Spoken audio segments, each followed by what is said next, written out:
हाय. तब्येत बरी नाही बाय, यायला भेटेल? बघते, विचारते त्यांना काय बोलतायत ते.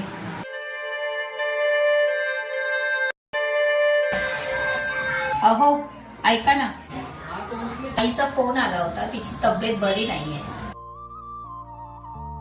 मी घरची सगळी कामं करते, जेवण पण करते, मग जाऊ का? तू मीडिया आहेस का? घरातली कामं राहू दे, तू जा. थोडे पैसे घेऊन जा. ठीक आहे. साक्षी, मी पण येतो. हॉस्पिटलला गरज लागली तर?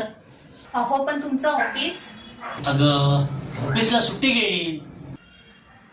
सगळ्यात पहिले आई, मग ती माझी असून दे की तुझी असून दे, आई आई असते. आवडल्यास फॉलो करा.